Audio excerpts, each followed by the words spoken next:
jalan sama guru saya namanya Bu Sutinem ya, itu saya punya apa ya, di dalam hati saya langsung tertanam ya, aku ini paling bisa yang Bu Sutinem yang Bu Sutinem ini sedina orang jalan itu penggung yang paling gatal kan itu. Nah sampai saya menjadi kepala Kementerian Agama Tulang Bawang, saya pulang ke Jogja, pertama kali tak syukur itu Bu Sutinem.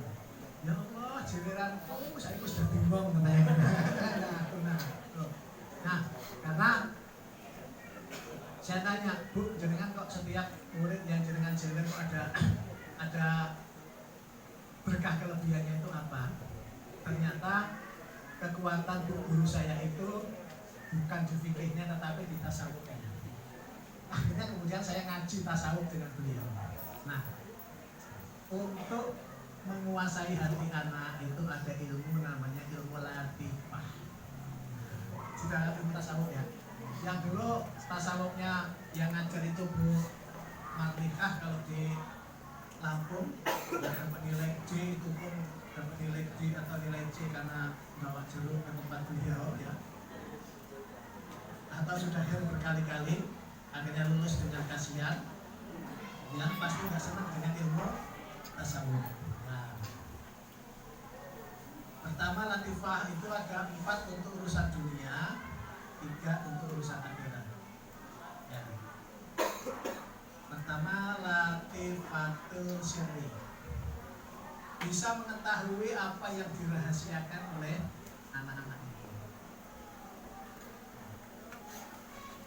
Terhadap orang yang mempunyai latifatul sirri ini, bapak dan ibu, jangan ibu-ibu yang punya latifatul sirri gak akan diapusi, gak akan diselingkuhi oleh suamimu, karena jangan tahu apa yang dirahasiakan oleh suamimu.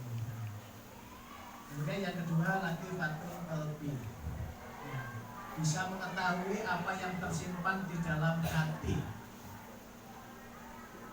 Kemudian yang ketiga latifatul fi'li, bisa mengetahui apa yang dikerjakan oleh seseorang ya dari tempat yang dia tidak berada atau dari tempat yang jauh. Kemudian yang terakhir latifatul qauli, bisa mengetahui apa yang ada di dalam atau di balik pembicaraan. Kalau ngomong seperti ini itu kalau bahasa menggaranya sudah tahunya masuk. Nah, itu 4 latifah yang terkait dengan menguasai hati seorang anak. Terus yang kedua, langkah amalannya apa, Bu? Amalannya ya, jangan kustus tahajud dan selalu menjaga puasa sunnah. Mulai bingung ya, puasa sunnah gimana? Pas ketemu tiba-tiba nggak biasa-biasanya dapat kue kotak, tiba-tiba dapat kue kotak, dapat nasi kotak ya. Sementara pada saat diberikan nasi kotak itu orang sedang bersedekah, masa orang mau berpahala saya tolak kan gitu. Sementara menghormati orang kan hukumnya wajib, sementara saya sedang puasa sunnah. Ya sudah, dinikmati dulu, makan dulu, setelah makan nanti lanjutkan puasa. Nah, tapi kalau yang hatinya nggak tertata, ya pasti kemudian wis bermangan kok lanjut puasa kan gitu. Tidak putus tahajud, kemudian puasa sunnahnya dibuati, ya. Kemudian yang ketiga, senang dengan amalan-amalan sunnah. 3 itu yang saya dapat dari ibu guruku namanya Bu Sutinem, guru madrasah Ibtidaiyah Ma'arif Jekeling Sidorejo Lenggah Kulon Progo Yogyakarta. Gak usah dicari di map, gak bakal ketemuan gitu. Nah, di saat itu Kulon Progo itu pelosok betul dulu tapi kalau sekarang sudah menjadi daerah yang paling ternama di Jogja.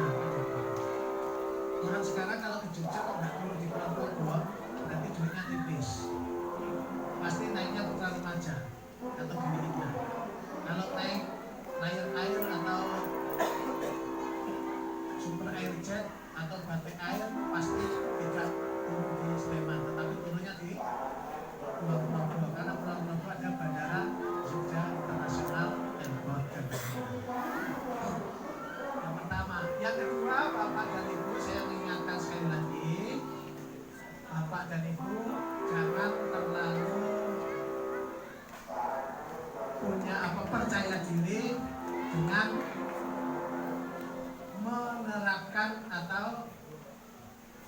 bersikap agak keras dengan anak-anak zaman now.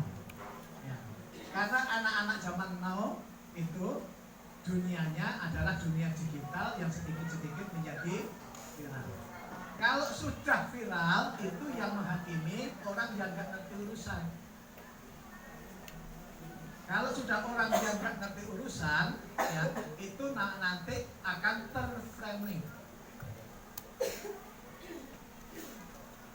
Karena kelemahannya undang-undang praktek perlindungan guru atau undang-undang guru dan dosen itu promosinya tidak semasif sebagaimana undang-undang perlindungan anak.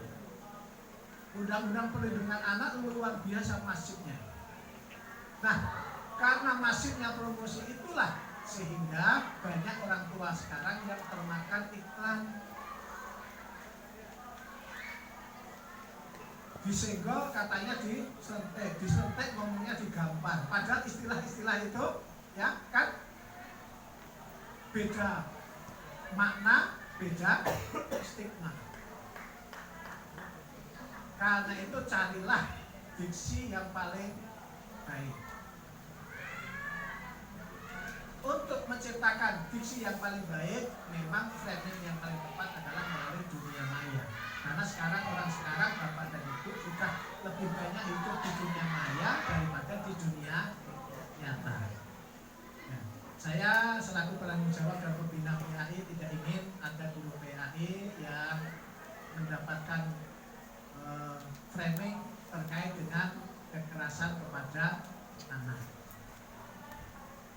Karena yang namanya framing, ya namanya framing atau namanya bikin, ya itu bisa dibuat sesuai dengan selera yang mau membingkai. Kalau sudah terbingkai secara makro, maka kebenaran yang sesungguhnya itu menjadi terabaikan. Karena kondisi sekarang asistensi dan pendampingan yang diberikan oleh lembaga pendidikan atau lembaga organisasi profesi guru itu tidak sekuat pendampingan yang diberikan oleh aktivis perlindungan anak. Mudah-mudahan suatu saat perlindungan kepada guru, perlindungan kepada pendidik akan juga masif sebagaimana masifnya perlindungan kepada anak. Kita yang ada di lingkungan kita menjadi pelajaran bagi kita. Pada saat salah satu guru itu saya nggak ngerti tertendang atau ditendang di Jawa Timur sana oleh muridnya yang ahli karate, maka hanya akan dinilai sebagai anak yang nakal. Padahal Pak Guru itu yang meninggal itu gitu.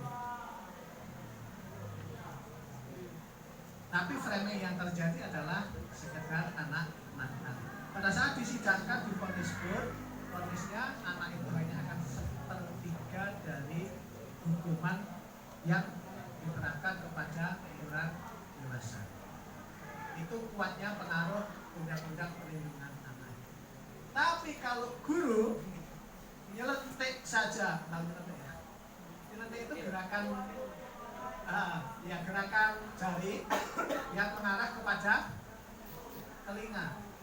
Nyelentik saja itu diksi yang beredar bukan nyelentik tetapi menjadi gampar atau tampar. Nah, padahal di dalam kamus bahasa antara nyelentik dengan gampar itu beda. Tapi framingnya bisa terjadi seperti itu. Karena itulah Bapak dan Ibu hati-hatilah menjadi guru yang harus bisa dipelajari oleh peserta didik.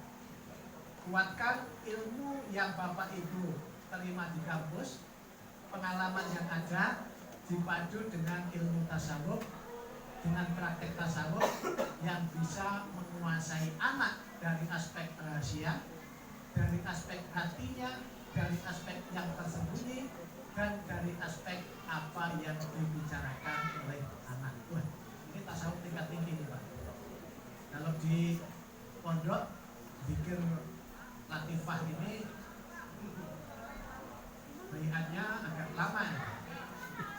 5 tahun ikut bikin, baru belum tentu dibaiat latifah oleh gurunya. Karena Bapak tadi nanya tentang bagaimana kiatnya, saya buka kiat menurut ilmu agama. Sekali lagi yang dipakai cabang ilmu agama ini ilmu tasawuf, bukan psikologi agama, tetapi tasawuf. Tapi kalau terkait dengan psikologi agama, psikologi perkembangan, Bapak Ibu di kampus dulu sudah diajari. Sekarang saatnya mengamalkan. Karena jujur saja Bapak dan Ibu, ilmu yang dengan pakai mengajar anak-anak sekarang ini sebenarnya bukan lulusan fakultas tarbiyah pun bisa. Malah yang ilmu dari tarbiyah jarang dipakai. Yang kepakainya apa? Ilmu pada saat kita SMP. Kurikulum di SMP bicara tentang najis. Najis itu nggak pernah dipelajari pada saat kita kuliah, tetapi dipelajari pada saat kita MTS. Sekarang itu yang kita ajarkan. Nah, tetapi terkait dengan ilmu jiwa, ya silahkan sekarang mulai dipahami. Baru tahu ternyata ilmu jiwa agama, ilmu jiwa pendidikan, ilmu jiwa perkembangan yang dulu kita abaikan waktu di kampus, ternyata sekarang ini paling berguna. Karena anak itu kalau sudah dikuasai jiwanya, enak mengajar. Tetapi kalau belum terkuasai jiwanya, jangankan gurunya, emaknya saja yang melahirkan kadang-kadang tidak bisa menguasai. Saya doakan Bapak dan Ibu, mudah-mudahan habis ini kemudian dari Akademiko ya, kemudian ngaji tentang latifah, mudah-mudahan Bapak dan Ibu bisa mendapat 4 dari 7 latifah yang saya sampaikan tadi. Untuk 3 latifah berikutnya ya kapan-kapan lah ngaji ke Pondok Pak Karwito kan. Terima kasih. Baik.